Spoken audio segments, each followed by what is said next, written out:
Good Choices, a holistic conversation about dance, art, and life with Sabine Parzer. Hi everyone, this is the very first podcast of Good Choices, a holistic conversation about dance, art, and life. I'm Sabine Parzer. I am a dancer, choreographer, institute leader. I have my own holistic dance institute. As a dance pedagogue, I teach people from many different backgrounds in improvisational and holistic methods. I am very happy to speak this time with this very first podcast with Javier Cura. Javier was born and raised in Argentina. He lived in Italy and is now living in Germany. He's been in Europe for many, many years. Javier is a visual artist. He also comes from a background of shadow theater and physical theater. He has a background in martial arts, contact improvisation, tango, and is now mainly invested as a movement activist in something that he calls the ecological body. We had, I think, a very touching and a very passionate conversation about what it needs to be in a human body at this moment in time, what we can offer as movement and dance teachers to the process of change and the process of awareness towards healing and supporting the health of this earth. And it was just lovely to talk to an artist who is using or working with art for a larger purpose. Here you go with the first podcast with Javier Cura, Good Choices. Hello, this is Sabine Parzer. Hi, Javier Cura. Hello, how are you? Very good. I'm very happy to start my new podcast, which is called Good Choices, a holistic conversation about dance, art, and life. And I'm very happy to have Javier as my first guest. Javier, I'm just going to spend a few moments here talking about my podcast, since this is the first time that I'm offering this. For me, Good Choices has a very large meaning, in the sense that good choices can be very small things that we do in our daily lives. The organic food that we buy, the kindness that we give to a stranger, or the larger life choices that we make depending on how and where we live. If we decide on a profession, I think you and I, we have both decided to spend our life dedicating to the arts, but also to larger purposes. But that was at one point a very specific choice that I had to make. And I'm really curious. I'm curious about people's lives, where they had made some choices that maybe you didn't know at the time that it was a good choice. Maybe it turned out to be many, many years later. You were like, this is what I did back then, and this is... Now I can sort of harvest my decision back then, or harvest the fruits of that moment. So yeah, I'm really excited. Really excited to have you here.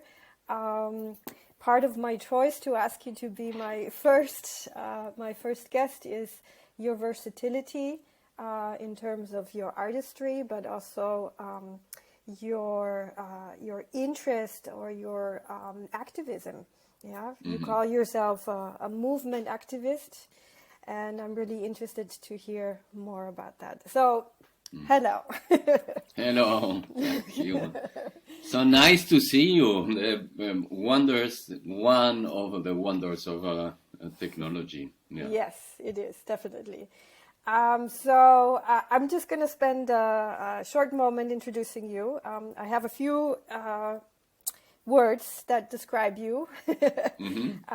You are a dancer, but as I read from your bio, you were actually a visual artist first, and you were also you began with shadow theater, and then you with martial arts. I have contact improvisation in there, but also see you as a teacher, as a performer, and as an activist. You are currently working on something that you call the ecological body. You are also currently engaged in a project with the UN Ecology Research. You have worked with sickle cell patients at the London Royal Hospital. So what I'm reading out of your biography and what I've known from you also personally is that at the core, and please correct me if I'm wrong here, but at the core you are an artist, and it doesn't matter if it's visual arts or performing arts, but that is the core of you. But as an artist, you are experiencing the world, and you also want to be a part of the change in the world. I don't want to put anything into your mouth, but this is how I read your bio. This is how I understand it. Do you want to just share a little bit about your background and where you are right now and where your interest is? Yeah. I think the first one thing that I'm not decided perhaps is that I think at this moment, more than an artist, I'm a mover. I don't know if there is a category for that. Yeah. But being that the contrast of our society is complete sedentarism, to describe oneself as a mover is already something, a category. It has become a category in itself. And what I always have been interested through art is how can I enrich, change my life, become more aware, more compassionate, and also how can I share that with other people so that they can perhaps, in that sense, I'm a vehicle of, I would like to be a vehicle of awareness and compassion and and change, because yes, I do think that we live in a deeply ill society. So maybe if we talk about art, not in the traditional sense. I mean, I have spent so much of my life trying to figure out what does it mean for me to be an artist. In the first 15 years, it meant performing, choreographing, dancing professionally on the stage. And then I stepped away from that, and then I applied my skills that I learned as a dancer to a holistic path or a therapeutic path, working with people in a rehabilitation center after severe traumas. And I figured out that here my purpose is not to be on stage or to teach anybody to be on stage, but the tools that I learned within my artistic field, I applied with a different intention. And that's what I'm hearing with you. So it's not art for art's sake. It's not art just to, I mean, I'm going to exaggerate that a little bit, to be pretty and to just create beauty, which is a wonderful thing and can be very healing in and of itself. But the larger purpose has changed, or the larger intention has maybe also for you changed towards a different goal. Yeah, I completely, thank you. I completely identify with that description that you do of yourself. Yeah, exactly. Yeah. And I think that is an interesting process, and I'm very curious to hear how that happened for you. Like, can you see that within your history? Was there like a certain point in your history where you decided to shift your focus away from creating art for art's sake? Yes, there was a moment I had developed a whole language in physical theater, light, shadow theater, and I had created a theater group, and we sort of were in a way quite successful in Argentina and Buenos Aires, or at least recognized a little bit, and then then the whole space where I was working, which was an old abandoned factory, beautiful English old abandoned factory of the style of the Liverpool station in London, for example. That style of brick and iron and glass, and one of the owners said, because of one situation, that we need to leave that space immediately. And I until that time I was completely dedicated to on one side my theater work with a group, and on the other side my work as a object creator. It was more creating objects at that moment. Yeah, I had started as a painter, and painter allowed me to develop this awareness of light and how light affects us and affects what we see, and makes everything peculiar. It's an art. It's an art. What type of light you choose. By the way, I realized when we were starting this that perhaps this light is not the best, but speaking of light, so you were sharing that you were in the rehearsal, you were in that stadium, and you had to leave for a particular and we had to reason? leave the space, and so I had, in a way, and I had been living in that space. So I was living like a one of those plants that is hanging on a tree that leaves from the tree. Yeah, in symbiosis. In symbiosis. So I had been collaborating with different architects. My brother's an architect. Many of my friends and people in the group were architects, and I had been collaborating with them as an architect, because I can imagine space and different and how it works in terms of structure, and that is something I got from martial arts, from my teachers in martial arts, who not only we copied the form, but also they explained why that form works in that way. So that allowed me to understand something about structures and weights, and so I always been working with different architects. So I said, okay, I dedicate myself.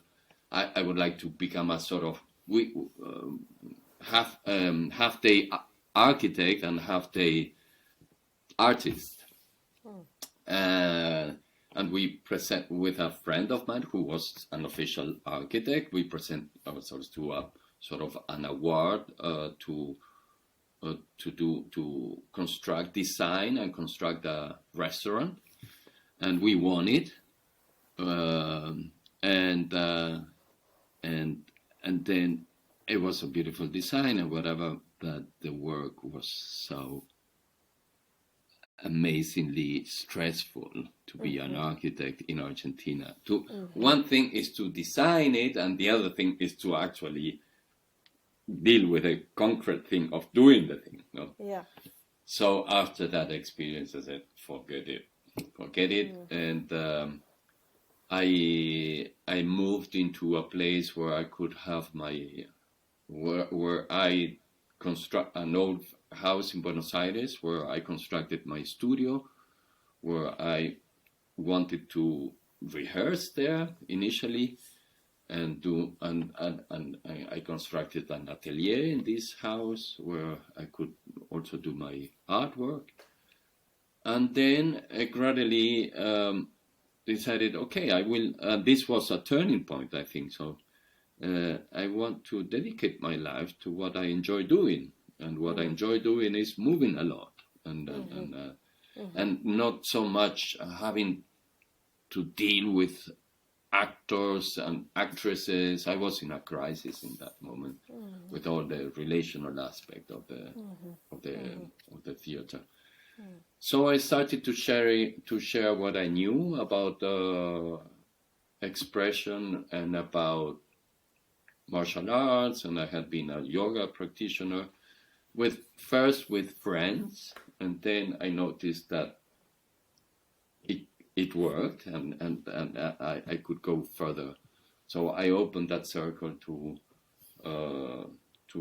people who came to my lessons, and it was both. You know that same famous phrase: "We teach what we want to learn."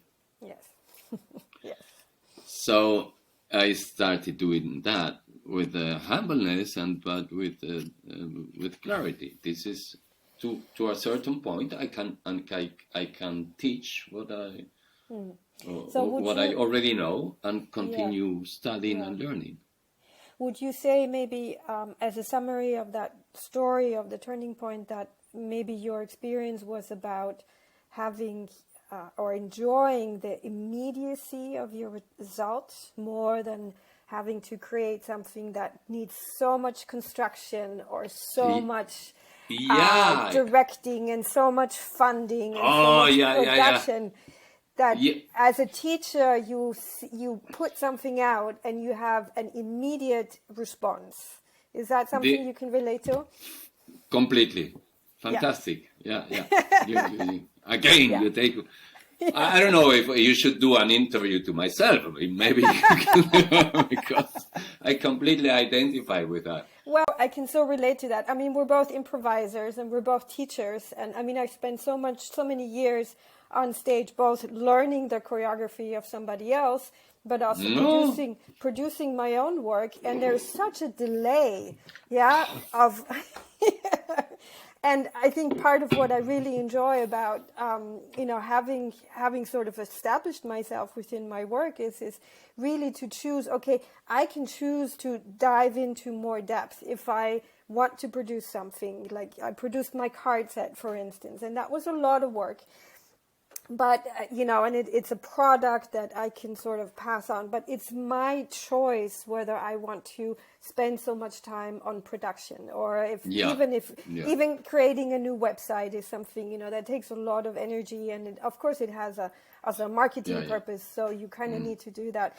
But there is something that's so beautiful about our process of moving is that in the moment, and I think that's something that we all thrive on, and at the same time it's so real, it's so how else to say that, it's so alive, and I think that's what's interesting to me also. And I completely relate to that. I just want to say one thing in relation to the other work as an artist, as we were like sort of poor artists living in a factory. All of my work was all done, all the scenography, all the clothes, everything was done with things that were found in the street. And we had managed to really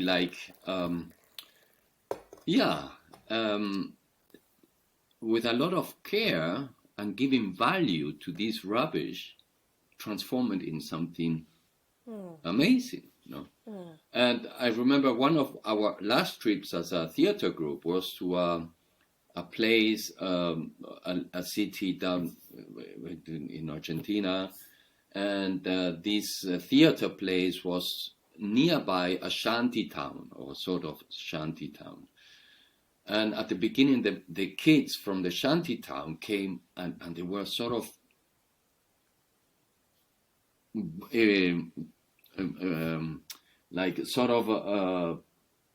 pissing, wanting to piss off,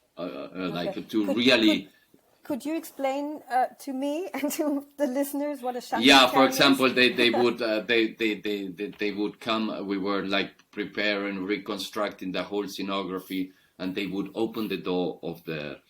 It was a big sort of basketball place or something like that, and they would open the door and throw one of those bombs that they use for. Imagine, no? But a friend of us who was quite a sort of a Buddhist Zen in a way. He got them. He got them to involve them, and we all together,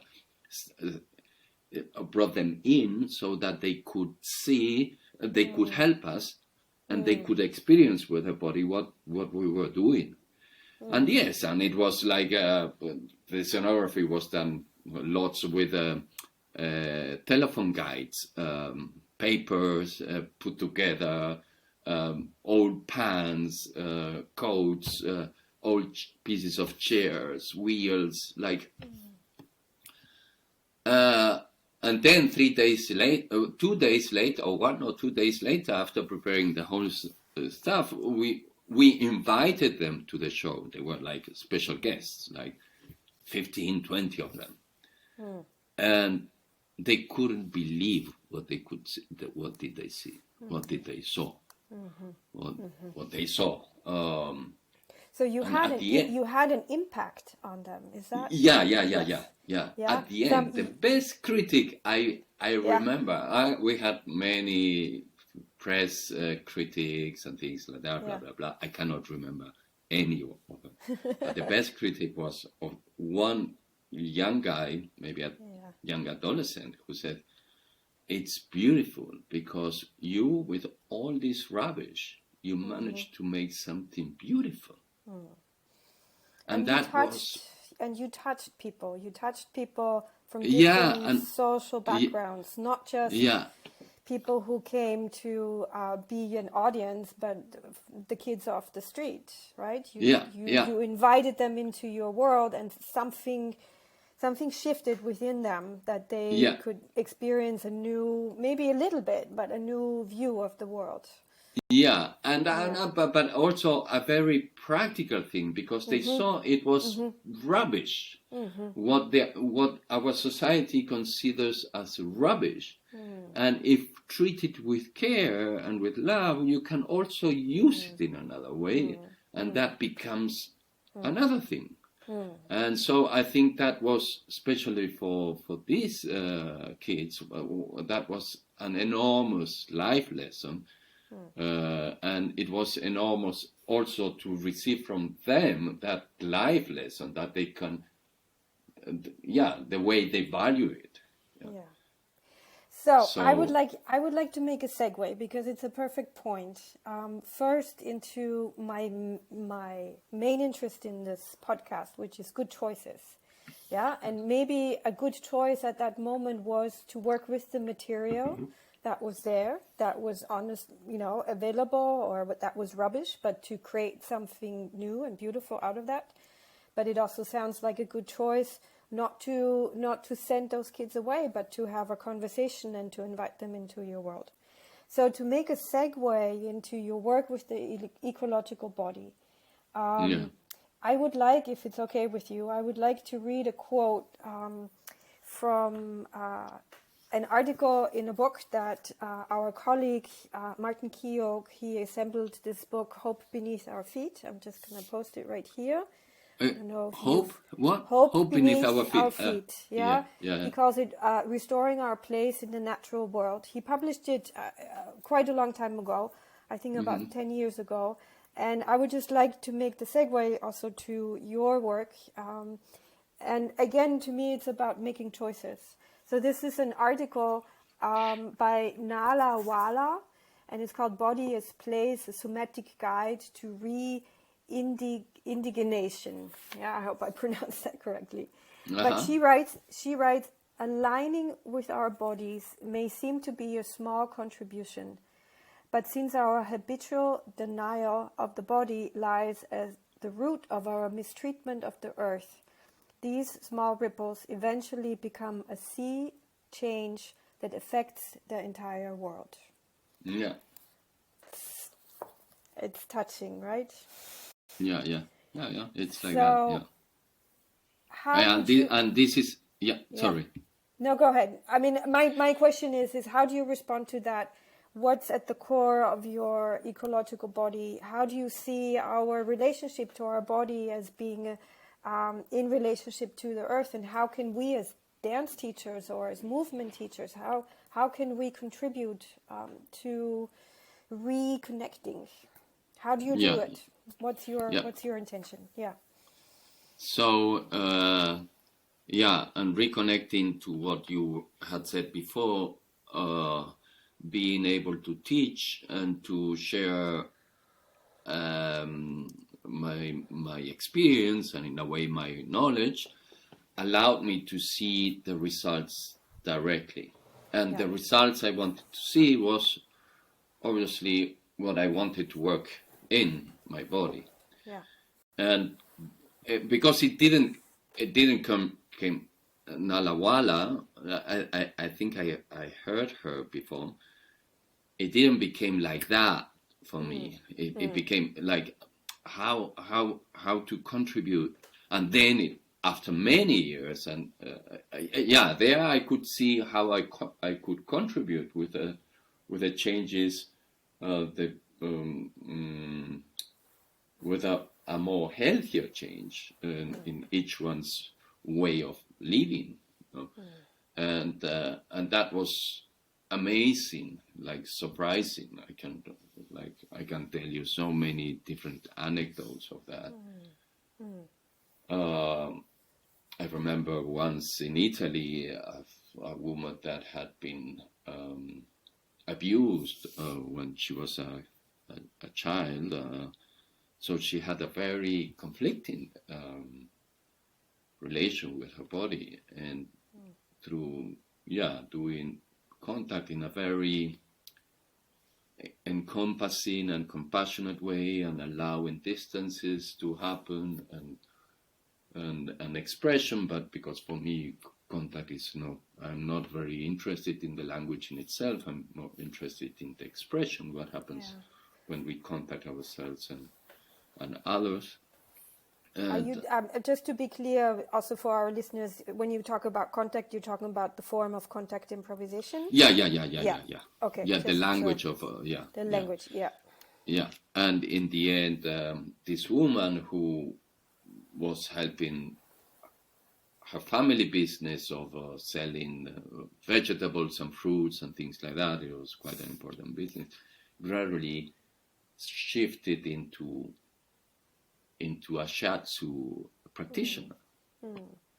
And that was so connecting amazing. Connecting with her body, and also finding some form of healing, or at least reconciliation with her abuse, also allowed her not only to feel different in her body, but also to really make a life choice for herself, to leave the family business and create something that is also again supporting others in terms of their in terms of the body-mind health or body-mind connection. And imagine that she continues doing that work, so she's already changing and reconnecting other bodies.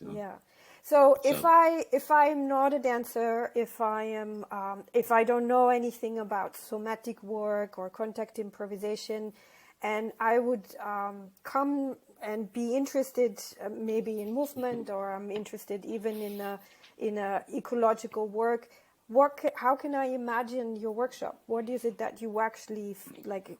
What is it that we would do if I come to one of your classes or one of your retreats? You do these beautiful retreats in the Czech Republic at the beautiful monastery, I think. Monastery. So what would expect me if I come there? So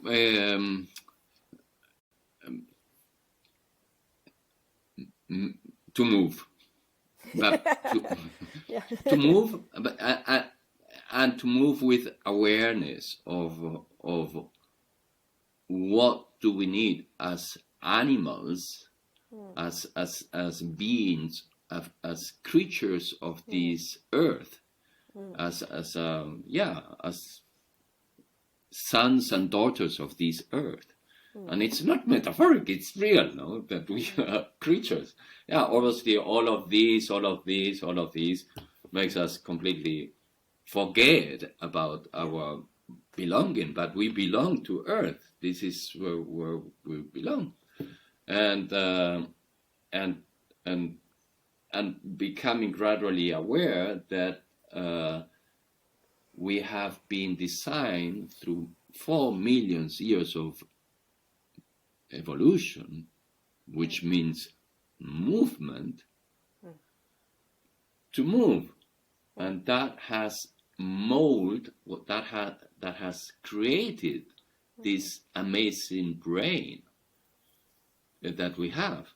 I can't remember his name. He's an engineer, bioengineer or something like that. He said we think that because we have a brain, it's both ways, no? Because we move in such a enriching way, a rich way, we need such a complex brain. Yeah, we are not like we are like the Swiss Army knife of movement. We cannot excel like a cheetah running, but we run. We cannot excel as a kangaroo jumping, but we jump. We cannot excel as a chimpanzee climbing, but we climb. No, and there's no other animal that has this complexity of movement, and this complexity of movement has to be dealt with in some other way. So I think the turning point for us was to go from 4 legs to balance, and to balance that allowed this sensitivity in our hands to happen, and all the other type of movements that we could started to create with such an unstable structure, no? And so what you can expect is to become aware that we live in a completely sedentary society that has taken for granted that we have to sit. Yeah. Sedentary means sedere, your bums, to sit. Yeah. And also, in a way, for me, it implies also a certain numbness, like becoming numb. Yeah. And I think what you're talking about is really that interaction between the physical or the soma, that internal sense of self that is intrinsically connected to our sense of movement. Our brain develops as we're moving, and we move as we develop the skills cognitively to move. I mean, it's like it's one of the really the gifts of contact improvisation, and I think Steve Paxton explained it in one of the early videos when he talked about Nancy Stark Smith learning how, or they're both, all of them at the beginning learning how to do the form. They didn't know how to do the form, but as they were practicing, they learned how to do it and learned the skills to deal with the challenges of doing that. And I think that is one of the greatest gifts of contact improvisation. Again, is this immediacy, but this development of skills that are not just physical, muscular coordination skills, but they're neurobiological skills that are developing at the same time, because we have to orient in space, we have to pace ourselves in time and rhythm. We have to communicate not only with our own interiority, but with somebody else's interiority. And we're dancing and we don't know what's coming next. So it's hugely complex. But I think what you're talking about, and what I so strongly feel also about my work is that these are skills that we all need. Like, we don't all have to be contact dancers, but we have such a I don't know, in so many ways, such a limited view of what we as human beings can be or how alive we can be. And as dancers, I think we really have access to this juiciness, this aliveness, and this connectivity to our brain, also in the sense of using our brain to support us, not to guide us. I think that is one of the biggest downfalls of this whole sort of development along the way is that we started to think that thinking is the main thing that we're here to do, but thinking actually is supposed to support us in our living energy. Sorry, I went a bit on a rant here, but it's so there's so much in it, and I think in some ways it's so difficult also to verbally communicate that. You have to do it. You have to get into the movement in order to understand how it is also supporting your daily life. And then it supports not only an art for art's sake, but it supports children, like supporting them in their development with learning. I think you also have something to say about that probably. It supports our health and our immunity. It supports us in terms of relating to each other, like communicating with each other. Yes, thank you for putting that out there. Yeah. It's amazing, and it's amazing how linked into so many aspects of our intimate life, familiar life, social life, and ecological life. It has movement, and it's the amount of implications are amazing. And for me, one of the things was like, maybe how many years ago? I moved here 2018. Maybe 16 years ago. I really wanted to have an impact in terms of climate change, because I was aware of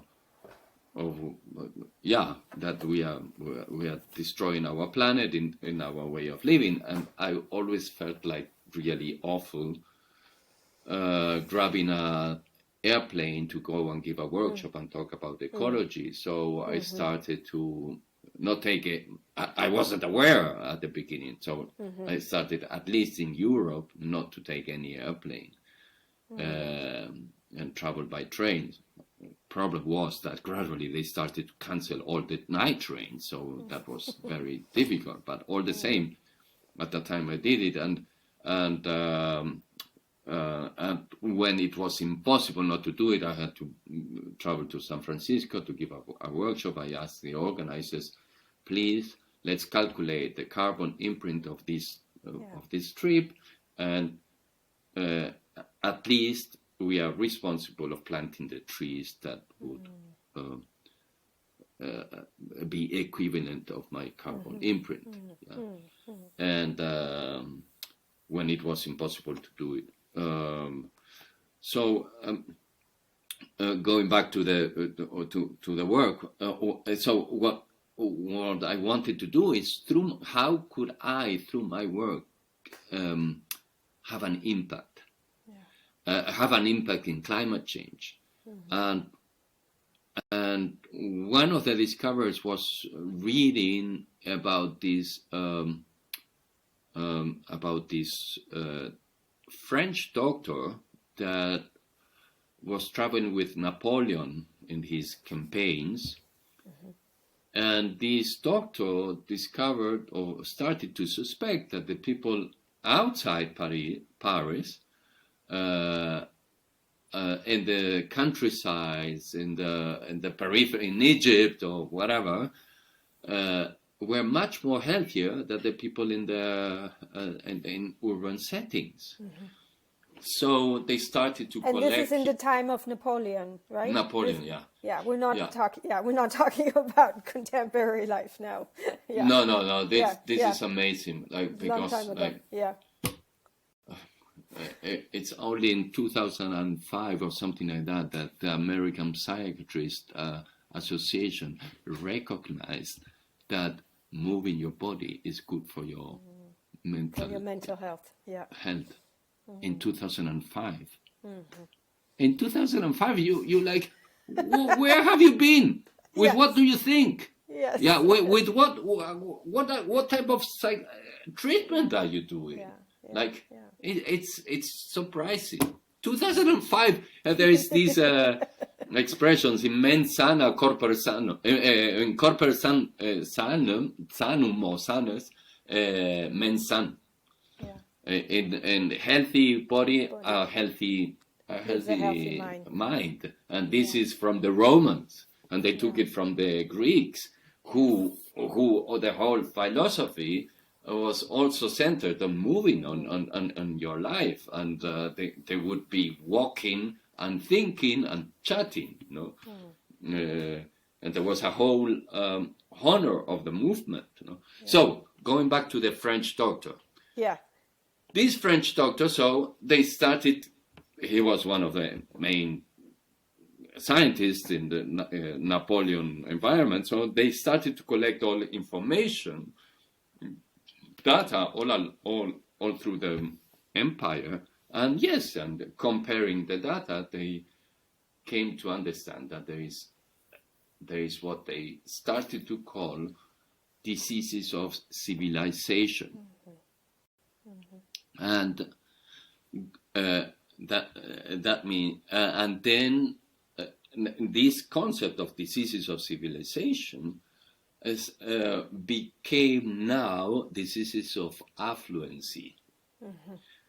That means those persons who have are affluent enough, they have sufficient money to outsource the movement needs, vital movement needs.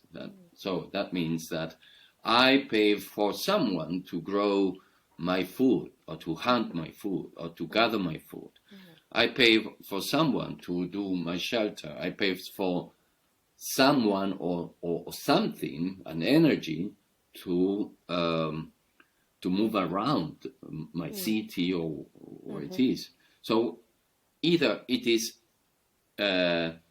someone or something else that it is used as energy to outsource what I need as vital movement, because in the past you had to move, in the sense, if you don't move, you are either eaten or you cannot eat. So movement and food are always related, and movement and those vital needs, shelter, food, traveling, they're always related. So the more money you have, the more you buy into this concept of comfortability. And comfortability is like in Matrix, you know this choice between the blue pill and the red pill? Red pill, Talking about good choices here. I'm sorry I had to make that reference to the podcast. Okay, what's the good choice here? So the people who buy into the illusion of comfortability are not only killing themselves, but they are killing their surroundings. Because when I choose to go to my work, to drive a sofa with 4 wheels that we call a car, I'm killing my body, and I'm at the same time nourishing a whole war on resources, from oil to all the resources needed to construct a car. And we buy into this belief that is comfort. And we buy into belief that you can see me, always I am moving. Like when you said, like 45 minutes of podcast, and I have to be in front of the computer. You bring there's your ball. my comfortable sofa, armchair. And I'm constantly moving, because I know that if not, I kill my body and I kill my brain. And so, obviously...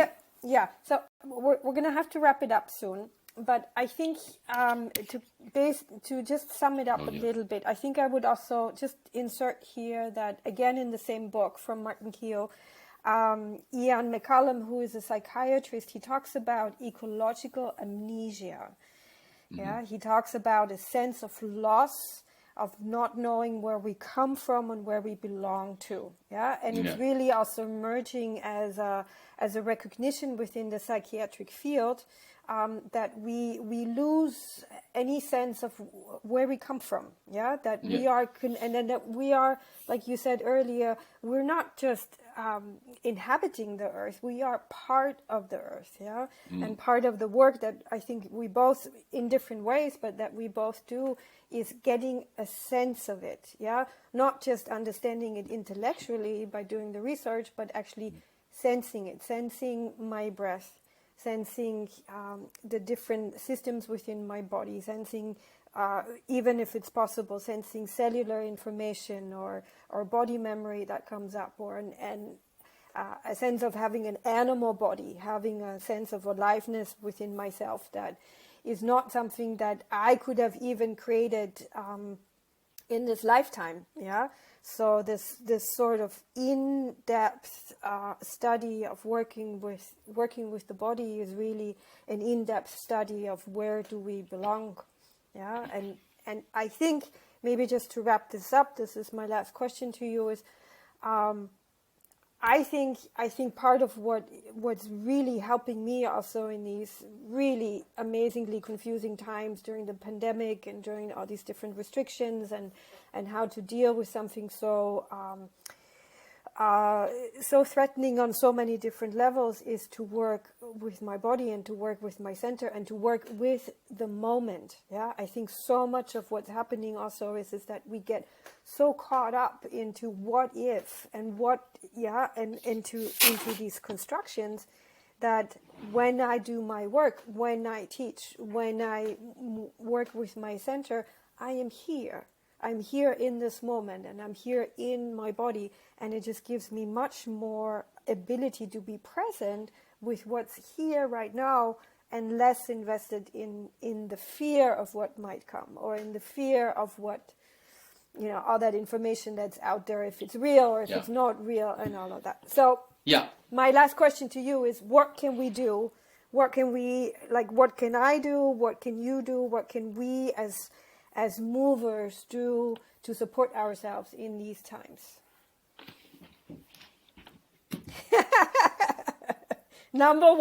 Step number one. Yes. Yeah? Wait, this cable doesn't allow it. Okay.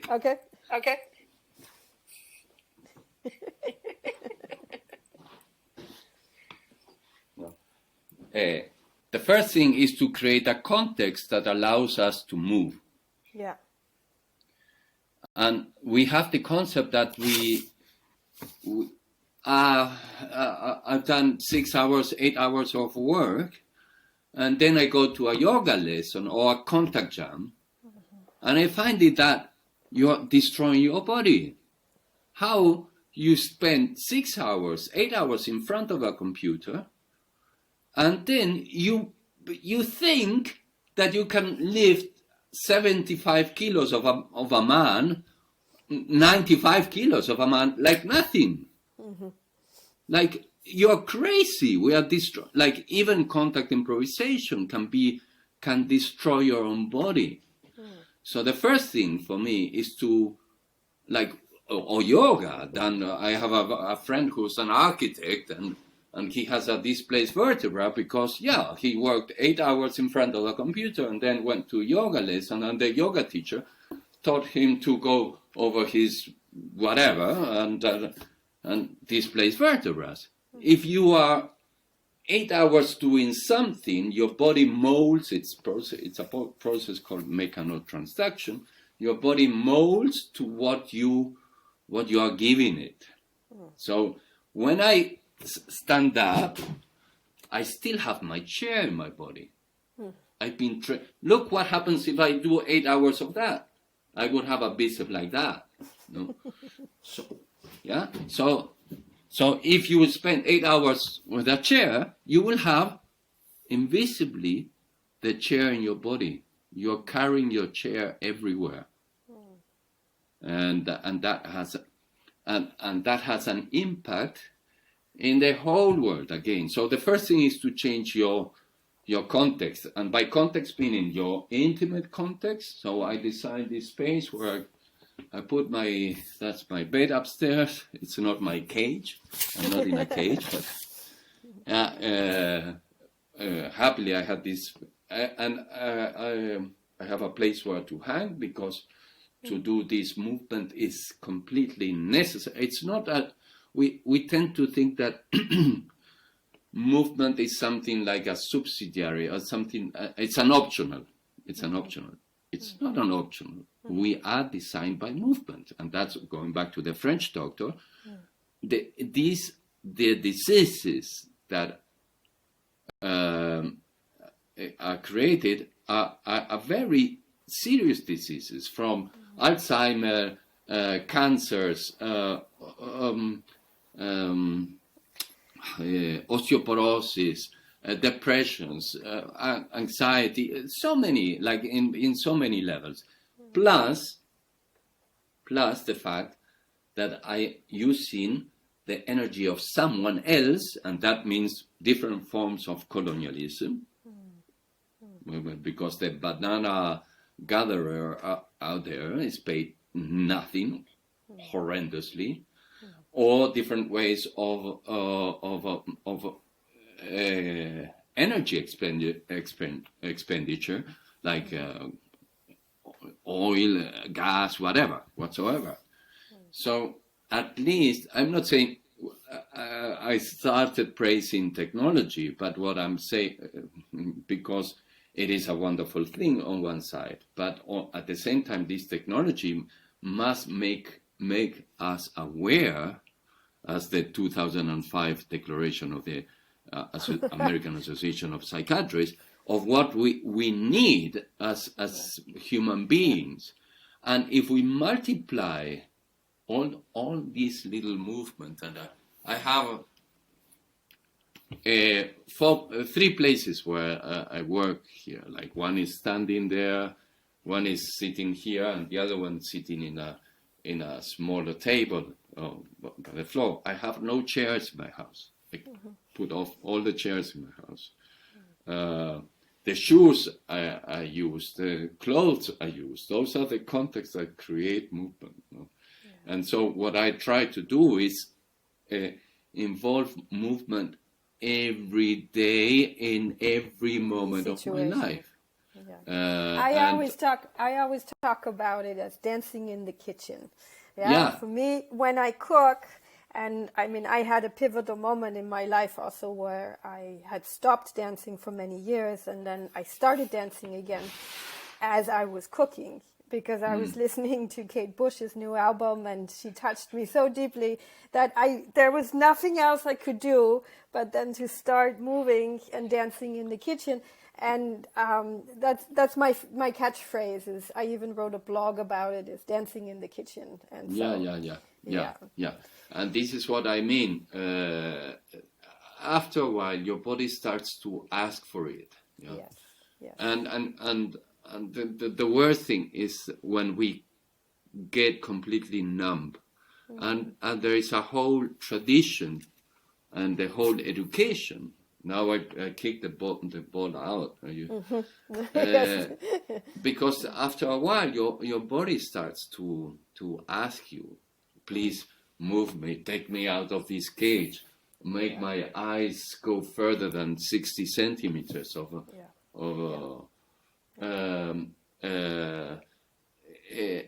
your body starts to ask you that, and what we have trained through school is to annihilate. To override it. Override it. Like my kid, we tried to create a Naturschule, a nature school. Unfortunately, it didn't work. When my kid finished kindergarten, and we tried to create a Naturschule, it didn't work. So at last moment, we had to put him in a public school, a very nice public school with some sort of Montessori orientation. But the first day, the opening day, they go with these, in Germany, they go with these sort of hats full of sweets. I can't, maybe they don't do it in yeah, Austria. no, I know the Schultüte. Yeah. Schultüte. Yeah, we also have it in Austria. It's a Yeah. tradition that once you start school, you get this. It's enormous. It's an enormous like sort of cone filled with just sugary stuff. Whoever invented that. The whole thing. Yeah. Cone full of sugary stuff. And the second graders receive welcome the first graders, at least in my school, in the school of my kid. And they invited each one to a little chair with their name. Yeah. Yeah. And that is horrific. Yeah. In all the schools, open days of schools, I asked the same question. Either it were Montessori, anthroposophical schools, freie Schule, free schools, whatever, I made the same question. How, being that the kids, I'm not saying being that we have been designed by 4 million years to move, being that the kids are very dynamic and they move a lot. How do you take advantage of movement for the learning process? And they had no methodological answer. And this is amazing. So that's our training. We train for many years not to listen to our body, and that has a cost. And we have to undo that training. Yes. And the first fact is to make the choices in your life. What are the choices in the design of my space that I have several participants of my workshops who have started to kick their chairs from their house, and they find they have much more space, and they don't need to increase the volume of their space because they have no more tables that are there for. They have small tables, or there are so many ways that you can develop specific choices, in every moment. I always... Yeah, that's a beautiful wrap up for my first podcast, which is called Good Choices. So maybe our first good choice is to get rid of our chairs. Yeah, I think it's very specific. Yeah, how do we create our environment? How do we create a moving lifestyle for ourselves is one of the primary choices that we need to make. Javier, thank you so much.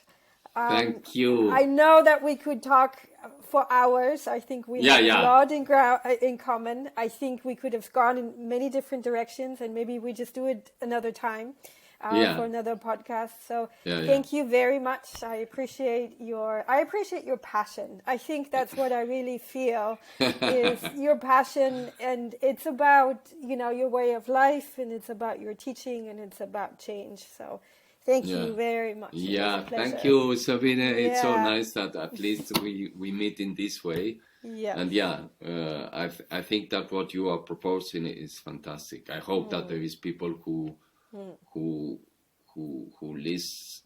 listen to your proposal, but also to listen to their own bodies and start to make changes, because these changes will have a repercussion on themselves and in the world. Yeah. Thank you. I see you soon. Yeah. Bye-bye. Ciao. Bye-bye.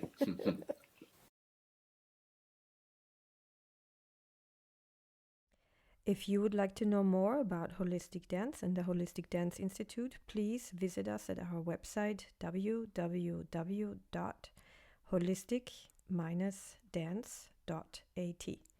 Holistic dance is an invitation to transformation through dance, movement, and touch. It was founded by me, Sabine Parzer, in 2010.